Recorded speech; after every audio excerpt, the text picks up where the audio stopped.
Um, so first question, you got COVID.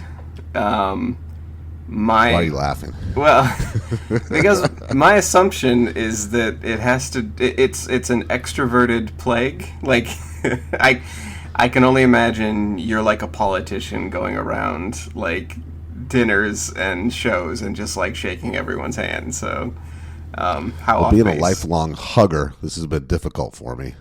Yeah. So yes, I had this coming because I haven't been careful enough, and now I feel like an absolute leper. I feel infected. I feel unclean. I feel dirty. Okay. I wanted to. Well, first, I want to make fun of you for being an extrovert because I'll take that opportunity whenever I can. But the other part is they kind of like released a statement a couple weeks back. There's the Bosque Museum of History and Medicine called it the fastest spreading virus in human history.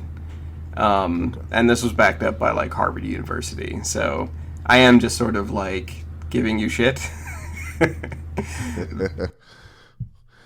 I think I had the original COVID that came out, the first one, and it was a lot worse than this. I have had every single shot, including a booster. Okay. So I guess instead of being a 10, as far as bad from 1 to 10, it's about a 4. And that's kind of what I've read. Okay. I think the bigger you are, too. I'm well over 200 pounds. Just everything is a little harder respiratory wise. Right. More. Not a doctor. Yeah. Well, this is the episode where like we obviously will say we're not doctors, but for this episode, I'm pretending to be. Like I've got a lab coat on here. So next question is: were you wearing a mask at the time? I wear a mask. We're in Oregon. We're in a very blue state, and everyone masks up when I'm outside. Not at home, obviously. I mask at the gym. I mask when I do yoga. Mask when I go to the coffee shop. So the only time I don't mask is when, I'm by myself or outside. Right. If we're vaccinated and we have masks on, this means we can't be Joe Rogan. Like we have to be like Exactly. unless we pretend we hadn't been wearing masks and we're just like taking like horse steroids or something to cure it, whatever, whatever the We're news willing says at to the change time. our stance for financial gain at any time, Exactly, yeah. like any good politician. So I figured I would call you up and see how you're doing firstly, but then and make fun of you, and then talk about something that I've kind of found interesting, which is like, okay, you can tell me if you agree with this. I like to watch movies about history and like the Middle Ages and like medieval periods, and whenever I see people during like the Black Plague and just the plague, I like to pretend that I would have survived. Like for no reason whatsoever. I'm like, yeah, I know what to avoid. There were fleas and animals and rats. I would have gotten out of the city. I would have worn a mask. But honestly, just Yeah. speaking for myself, I don't. I mean, I wear a mask, but like, if I go out to dinner with somebody, that thing's coming off like as soon as I start eating. Being a student of history in general, the Great Plague, where they finally in the cities traced it back to certain watering holes, but it took a long time to figure it out. And do I think I would be one of the lucky ones like you? No. I think I would have been one of the poor, unfortunate bastards that rotted away.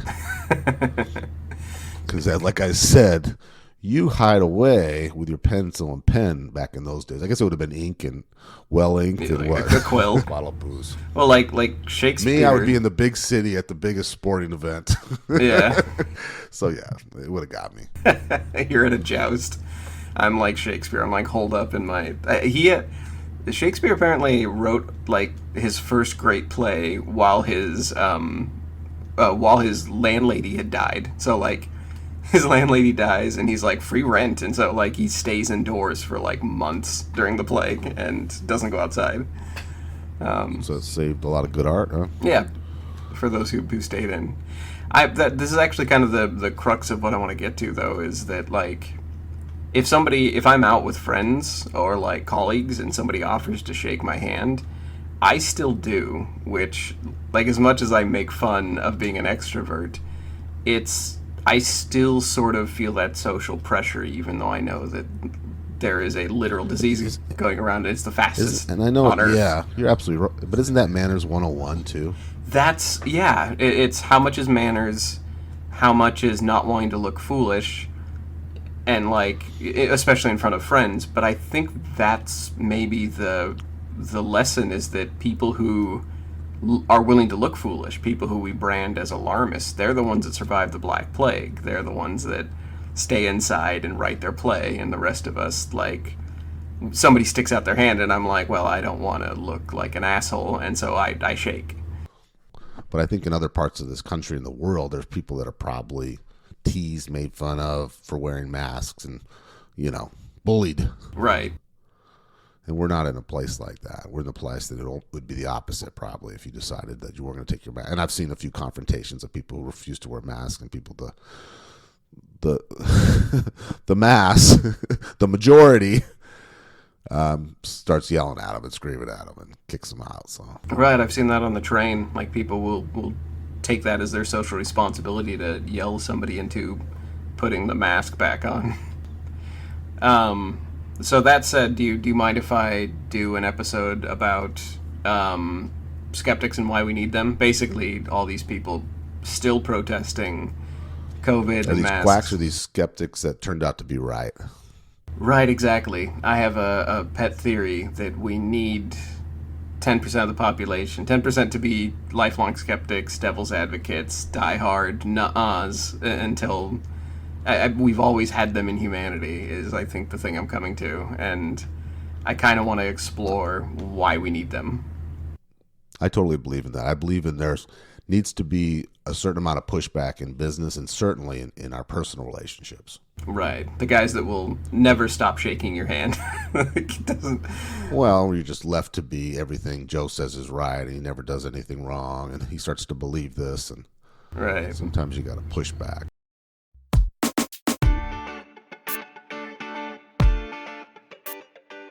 More breaking news this evening. Joe Rogan, an extremely popular podcaster, announced on social media today that he has COVID. Rogan has said young, healthy people don't need to get vaccinated. In his statement on social media, Rogan said he has taken several therapeutics to recover. Turns out I got COVID. So we immediately threw the kitchen sink at it. All kinds of meds, monoclonal antibodies, ivermectin, Z-Pak, prednisone, everything. One of those drugs he mentioned, ivermectin, is something more often used to deworm horses.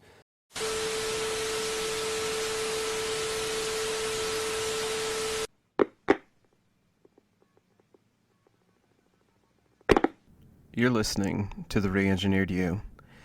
This is a podcast about self-empowerment and all the myths, lies, and misconceptions we tell ourselves. Then we use science and history to bust those myths and re-engineer a better you. I am your host today, Joe Anthony, the introvert. And I am podcasting from a pillow fort. The studio that we podcast from is actually in Todd's house. It is an office. So that leaves me with a rather echoey room to broadcast from. Now, as we mentioned in the introduction, the Basque Museum of Medicine and Harvard University have called this round of COVID, Omicron, the fastest spreading virus in human history, in recorded history. It is, of course, not necessarily the most deadly. It may not be the most horrifying one as far as the symptoms go. And because it is sort of more like a cold and less like a quote-unquote plague in its symptoms, it's really easy to demonize people who react slowly. It's easy to demonize people that react slowly to a crisis, or not at all. Or it's easy to demonize people who protest safety measures. But that's kind of the history of humanity, and that's what I wanted today's episode to be about. I wanted to demonstrate with Todd that we sort of treat people who go around shaking hands during a plague like they're foolish. A certain percent of us have more anxiety than others. We had an episode all about depression and anxiety, and we talked about, what the amygdala does and its relation to serotonin, and how a certain percent of us are just straight up built to be like prairie dogs. We see any danger, we pop our heads up, and we take it seriously. And we all like to pretend that we would survive the Black Plague, that we would all be like, nervous Woody Allen, sort of wringing our hands and hiding inside. Get out of the city, wear a mask, avoid fleas and rats and other animals. But honestly, in the moment that social pressure generally hits us, when we go out to lunch and somebody goes to shake your hand, or everybody sits for the meal and before the burgers arrive, people strip off their masks, even though we are no less contagious or no more contagious than the moment we walked in the restaurant. It's not like sitting at the table has removed COVID from the air.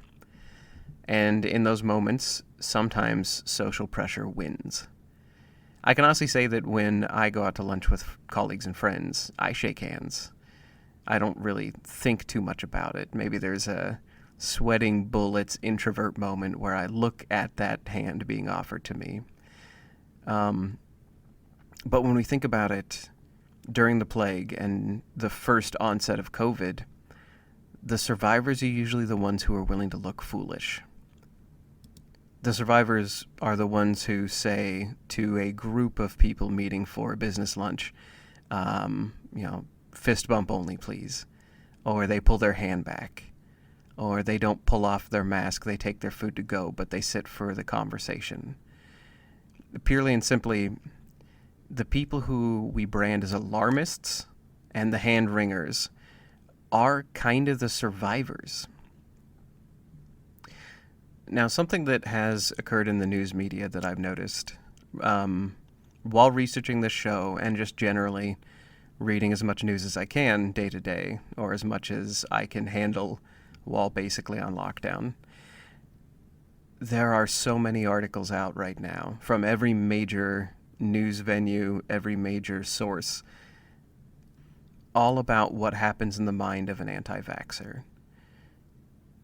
There are Vox articles getting in the minds of anti-vaxxers. There are FDA articles about how to convince your anti-vaxxer relatives. There are groups of people who are speculating that these aren't really anti-vaxxers.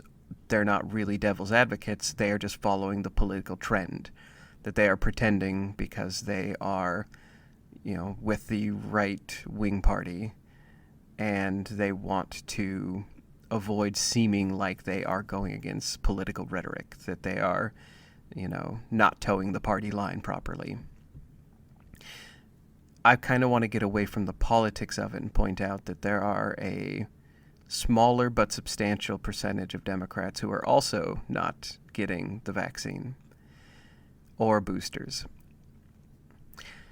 But I don't really want to get in the minds of anti-vaxxers necessarily. I wanted today's episode to be about what happens when a certain percentage of the population always plays devil's advocate. What happens when a certain percentage of their population never really goes along and plays along with a safety plan? And what happens if a certain percentage of the population is simply built to never look foolish at a restaurant and always shake hands? They simply choose not to cave to social pressure, especially when it makes them feel a little bit silly. There was a tweet by Jason Alexander, the actor who played George Costanza on Seinfeld. And this tweet is effectively what I want to talk about for the rest of the episode. He tweeted, quote, "In World War II, Londoners were asked to black out their homes at night so the enemy bombers wouldn't see the lights and know where to target. No Londoner said, 'It's my right to have lights on,' because others would say, 'Your lights on endangers us.' Substitute light for mask, now argue." Jason Alexander, of course, is implying that all Londoners were kind of on board with the plan, that all Londoners would black out their lights, and all Londoners in neat rows of people would march down from their apartments and go to the nearest subway and quietly take shelter during a blackout. And that just simply isn't true. I'm not pointing this out because I want to take the side of anti-vaxxers. Quite the opposite. I myself am vaccinated and boosted, in case you were wondering which side I landed on this issue. But I want to talk about the fact that we always have devil's advocates. It's built into us. The human race has a certain percentage of people who will always go against what feels a little bit silly. Now, this comes from fullfact.org. This was an article I found talking about the Blitz. Michael Krishna writes, quote, "Suggesting that measures to combat the Blitz were happily accepted is just not true. As many historians and commentators have pointed out, the Blitz spirit has come to be seen as a propaganda effort which lacks the nuances felt across the country. There were lots of people that complained about the Blitz, and they objected to or even got around the guidelines. So when London had planes flying over them, dropping bombs on any large building that was lit up, if you could just sort of imagine, 1940s London, you are a fighter pilot. Below you are blacked buildings. Almost all of it is, black on a night sky. So on the horizon, really all you have to indicate where a target might be would be a lit window, or, maybe a couple of shards of light coming from a factory. So having almost a everyone goes along and gets along attitude, it would really confound efforts to bomb London at that time. But there were a lot of people who felt like this was inconvenient. And that stiff British upper lip that allowed them to trudge through, the war-torn area. There's pictures of a milkman walking through tumbled-down brick buildings that have been bombed, and he's just going about his day. And that is looked at as a symbol of, British fortitude. But that's also kind of the attitude that a small percentage of people have towards the regulation itself. During the war, having people sort of drop everything and file down to shelters, or blacking out all lights, it actually had its own sort of inconvenience and toll. Historian Robert McKay points out that the blackout measures brought up traffic and road-related deaths early in the war. And at one point, those deaths, because the lights were out, were higher than the Royal Air Force and Navy deaths, which is definitely something you don't really hear about in history. America had their own version of this too. There were people who were protesting going down to the shelters, and of course there were also people in America who were protesting blackouts in the Times Square areas.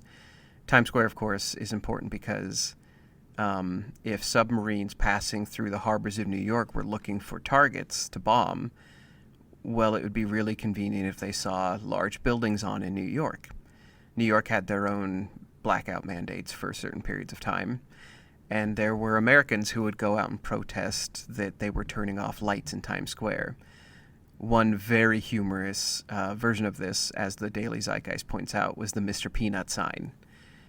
If you go look up Mr. Peanut, he was around in the 1940s, and a very tall, 2-foot Mr. Peanut, lit in neon, smiling, was being turned off at night.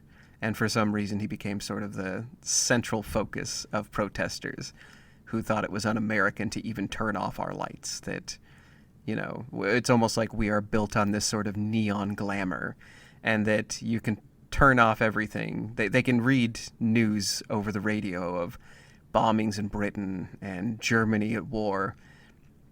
But if you go turn off Mr. Peanut, by God, we will have protests.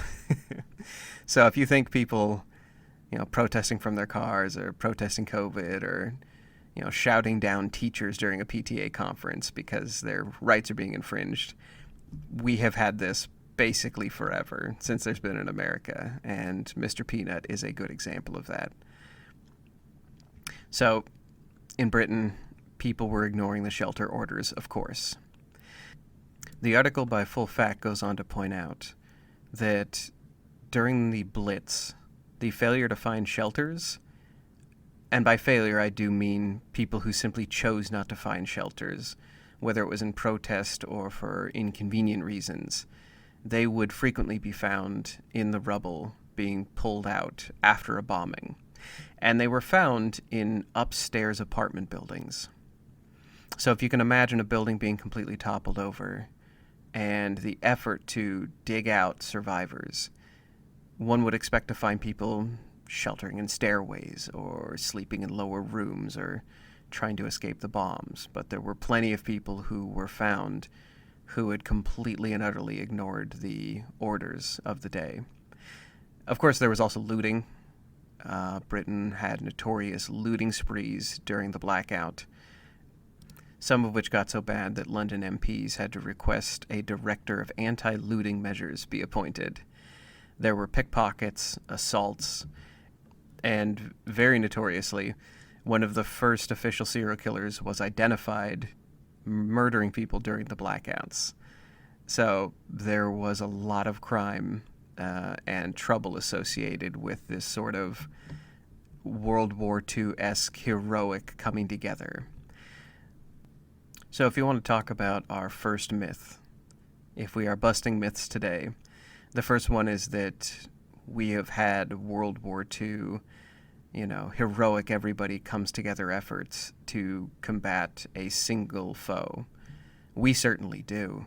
As humans and as a country here, we do have heroic efforts in our history where we have combined forces and, attacked and toppled incredible odds and defeated, economic slumps and, foes abroad. But there are always skeptics. There are always devil's advocates. So this idea, this myth that we have gone hand in hand to defeat larger, more dangerous foes in our past, that there were greatest generations that would, unanimously decide to confront an issue, that has never really been the case. We have always had about 10% of us who have just simply said, no, I am not going to change my habits. I will not feel foolish. I will not stop shaking hands. There were, of course, classism divides that were very evident during World War II, especially during the Blitz and the bombings. Not unlike Ellen DeGeneres broadcasting from her luxury estate, or late-night talk show hosts who have been seen sort of basically broadcasting from mansions. And one very notable tweet I saw of somebody talking about sheltering in place on their yacht out in the middle of the ocean. These classism divides were possibly more egregious because of the closeness of Londoners. This again from the article. They say that many wealthier people were able to leave targeted cities like London and go out to their country houses. In fact, there were luxury shelters if you did not want to huddle with the masses.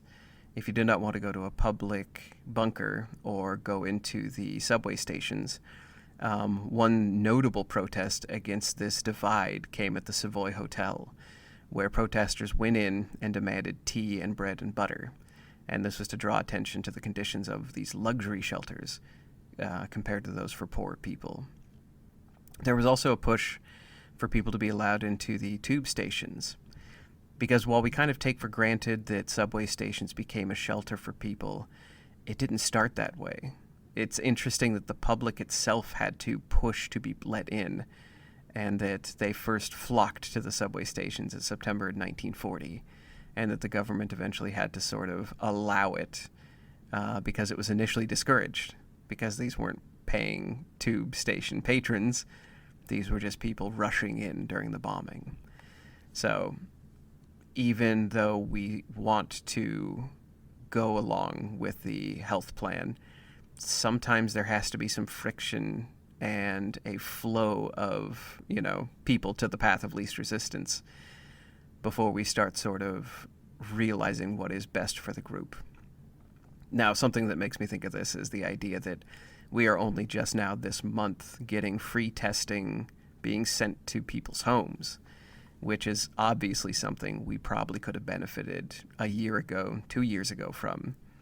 So if you want to think about, well, they wouldn't let people into the subway stations during the bombing at first. Not that they would stop them, but they would discourage it.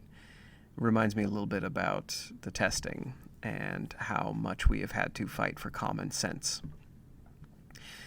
Now, one of the last myths I want to bust on this COVID episode, the idea that people who would be skeptics, well, I'm just going to come out and say it. I live in the Portland metro area, and it's a very liberal city, which means it's quite easy to hear disparaging comments against those who are protesting COVID mandates right now. People who don't want to wear masks on public transit are shouted down by passengers. People who don't want to get vaccinated are being told to go work from home. We are generally going against, or at least sort of shaming into compliance, anyone who is playing the devil's advocate right now. But the idea that a COVID non-believer or somebody who is playing devil's advocate, that they would not fall into line with given evidence. I want to talk about the 10th man rule. Now, this is the idea that we as a society or as a species always need devil's advocates. It doesn't matter if the rest of us know a thing is true. We should always have somebody be able to stand up and say, no, it's not. Here's the evidence against it. They can be wrong. That's not to say the 10th man is always right. In fact, most of the time they are wrong. But on the off chance that they are not, we may want to explore that just as a thought experiment. Now, I say this in a vacuum.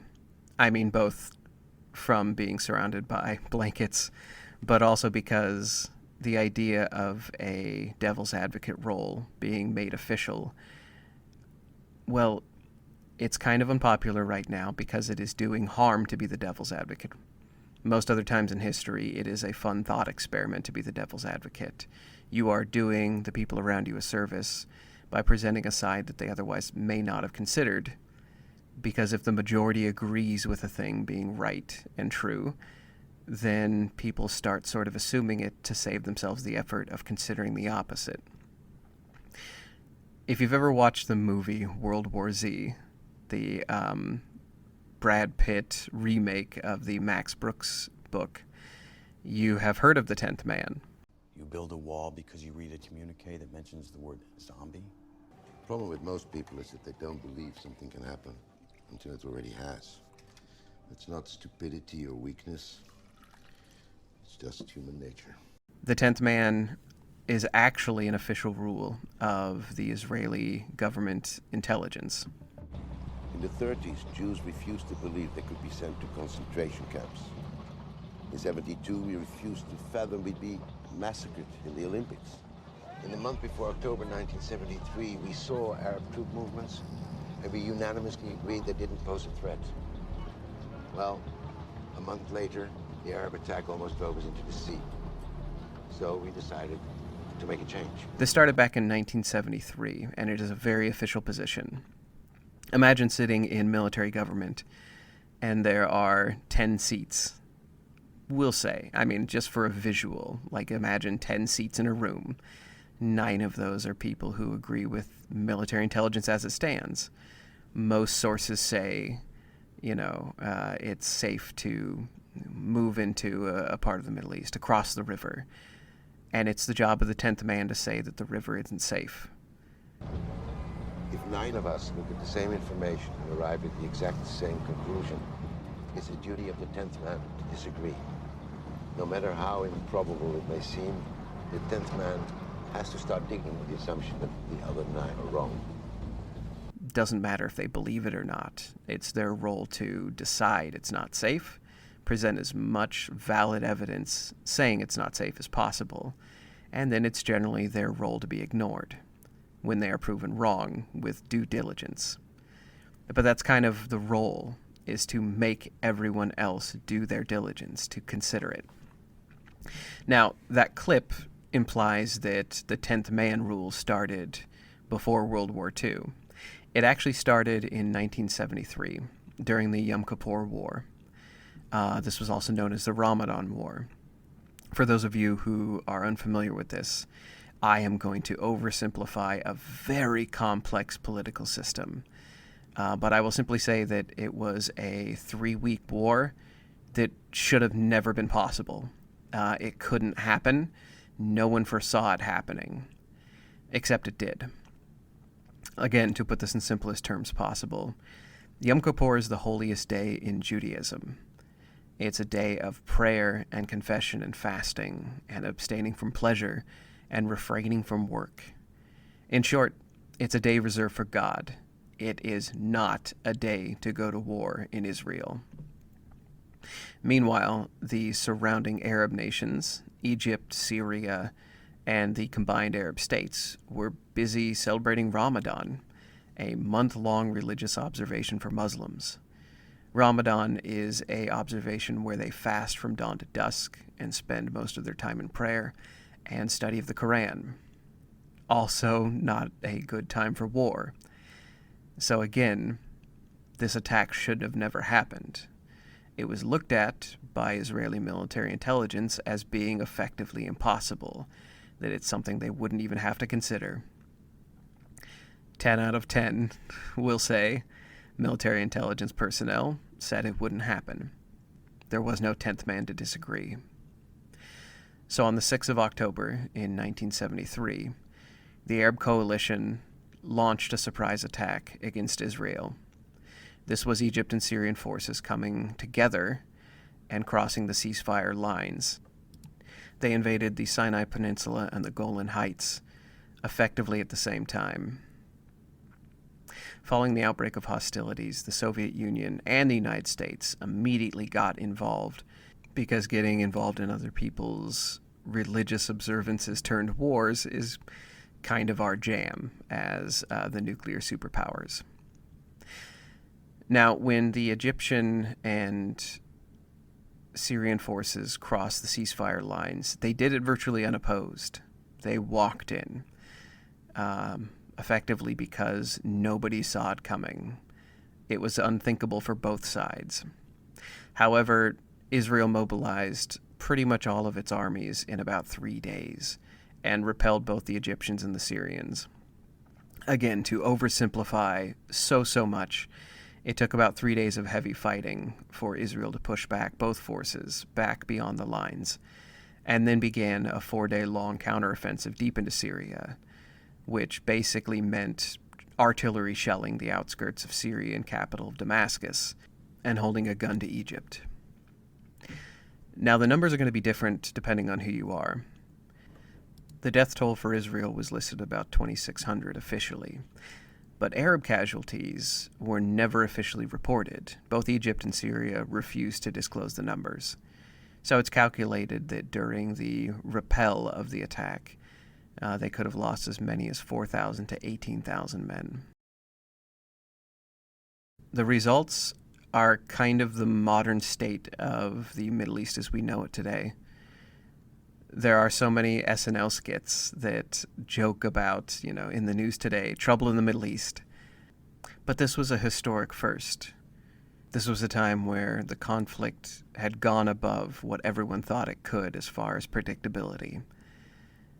And trying to foresee this impossibility became the task of the 10th man, also known as the devil's advocate role in Israeli military intelligence. I'm going to link off to a Star article about this exact thing, so if you follow our show notes, you can read about this. But the task of the 10th man, according to them, is to explore alternatives, assumptions, and worst-case scenarios, like this attack that was an impossible attack.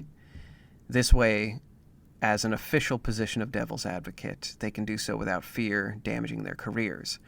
Because if you're the only one in the room saying, we can't cross the river right now, you're going to have 9 other people who are shaking their heads, who don't want to spend time doing diligence to prove what they already know, which is you're probably wrong and you're being obstinate for fun.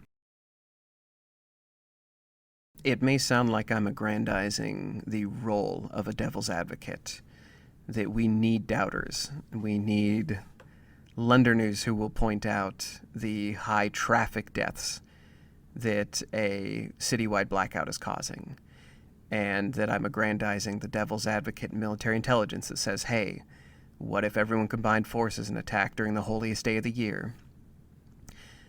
If it sounds like I'm suggesting that 10% of Americans who are, playing devil's advocate right now and saying that they identify as anti-vaxxers and they won't take a shot, they don't like masks, and they don't want you to teach their kids if their child has to wear a mask, I will simply say that there's a difference between having that military intelligence at your beck versus finding a Facebook group to follow and holding up their well-shared memes and graphics that have been made in somebody's basement to demonstrate your numbers and figures. Currently, 1/5 of Americans identify as anti-vaccination, meaning they say they will not get the vaccine under any circumstances. They will not be found going into the subway stations to take shelter. They will not turn their lights out. They will not leave their apartment during the bombing, basically. But one thing Vox points out is that in a way that devil's advocate roles haven't had before, this one devil's advocate moment is being co-opted by politics. The idea that you would take somebody's natural devil's advocate doubt, somebody who is really a prove-it-to-me kind of person, and tell them, hey, you're leery about getting a brand new vaccine during a low-risk cold that is sweeping through our population?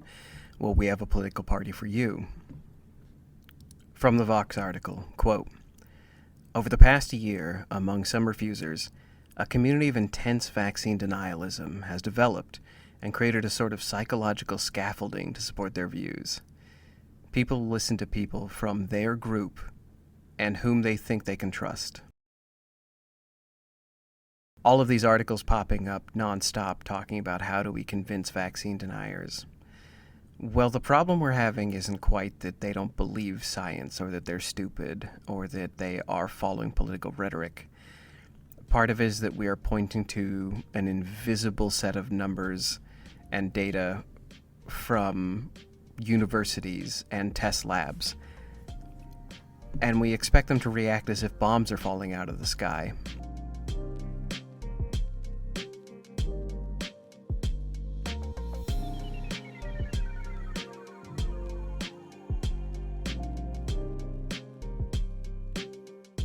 It's not that a small sect of Republicans are trying to endanger us. It's not even about Republican versus Democrat. What it really is, 10% of us want to be the 10th man who sees the code within the matrix and refuses to go along with the program. 10% of us don't want to turn off Mr. Peanut because a glowing neon sign represents America. Just like going without a mask is more American than capitulating.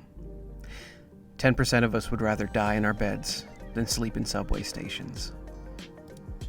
10% of us would rather shake our hands with our friends than hide in our houses and use Purell. Most of the time, the 10th man, the devil's advocate, in our history, has just been playing a harmless thought experiment. At worst, they're refusing to go along with the program, and they're only harming themselves. It just so happens that this time, the 10th man is carrying around the most rapidly spreading virus in recorded history.